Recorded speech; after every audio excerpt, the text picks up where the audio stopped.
내 마음을 보여줘는 발달 장애인의 도전적 행동으로 고통받고 있는 발달 장애인 가족의 사연을 재구성하여 전문가와 함께 이야기를 나누고 긍정적인 지원 방법을 생각하는 프로그램입니다. 오늘의 사례입니다.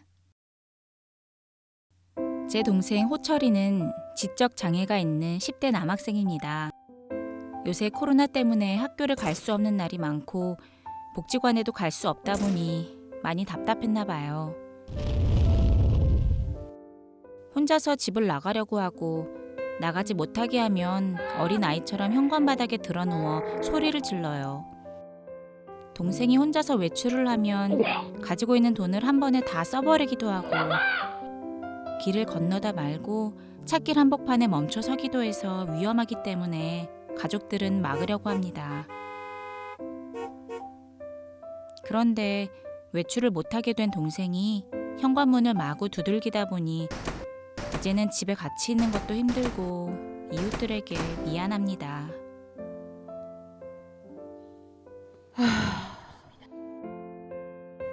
코로나 사태가 끝나지 않으면 집에 있는 시간이 많아질 것 같은데 저희 가족은 어떻게 해야 할까요?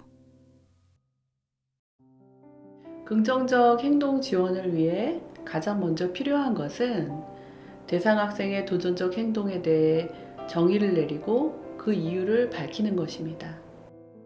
호철이가 보이는 도전적 행동의 배경을 살펴볼까요?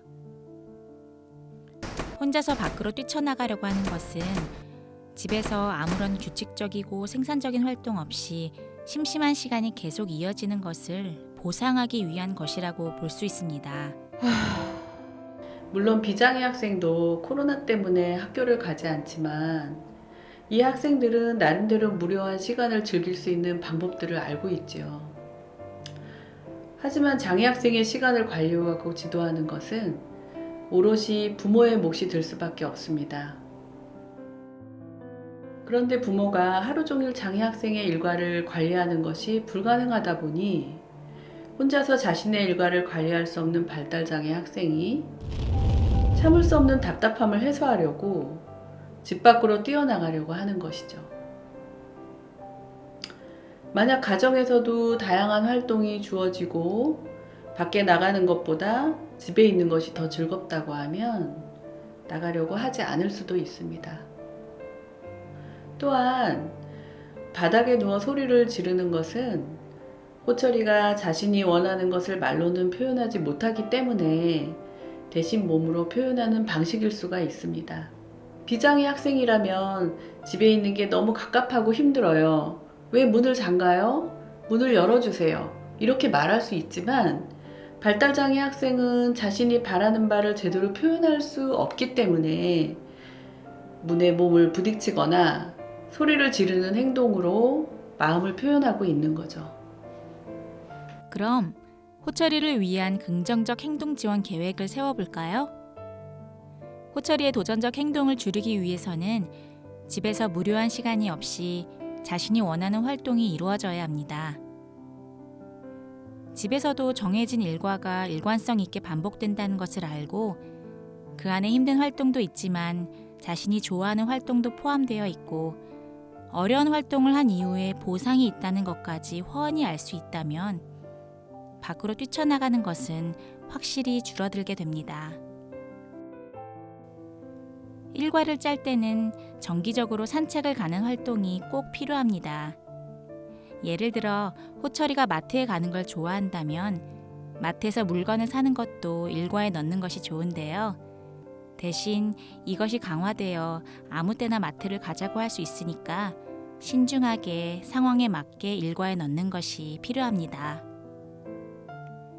또 한 가지 중요한 부분은 호철이가 가족과 함께 보내는 시간이 즐겁다고 생각하도록 매일 아주 짧은 시간이라도 서로 교감할 수 있는 활동을 함께 해야 한다는 것입니다. 발달장애인이 보이는 도전적 행동은 의사소통의 표현이라는 것을 기억하셔야 합니다. 주변의 상황을 피하고자 하거나 또는 사람들에게 관심을 끌고자 하거나 아니면 무엇인가 얻고자 하거나 또는 그냥 감각적인 것을 추구하기 위해서 도전적 행동을 하곤 합니다. 긍정적 행동 지원은 바로 이 도전적 행동이 나타나는 바로 앞의 상황, 즉 사전 사건과 그 뒤에 사후 결과에 중재를 하면서 대체 행동을 함께 가르쳐서 발달장애인이 가정과 지역사회에서 행복하게 살아가는 것을 목표로 하고 있습니다. 마지막으로 긍정적 행동 지원을 위해 구체적인 행동 지원 계획서를 만들어 보겠습니다. 그림에 보면 사전 사건 중재, 도전적 행동에 대한 대체 행동 교수, 사후 결과 중재, 이렇게 세 가지가 나오는데요. 사전 사건 중재는 도전적 행동이 발생하기 전에 예방 차원에서 해야 하는 조치를 말합니다. 사전 사건 중재에서는 시각 일정표 배치와 이를 통한 하루 일과를 예고하는 것, 시각 일정표 아래 주머니를 제작하여 하나의 과제가 끝나면 그 활동을 마친 이후에 시각 일정표에서 그 활동을 띄어서 주머니에 넣도록 준비하며 또한 개인 공간 마련 등이 필요합니다. 시각 일정표는 호철이가 힘든 과제를 하면 그 다음에는 꼭 호철이가 좋아하는 강아지 역할을 하는 선호 활동을 배치하도록 합니다.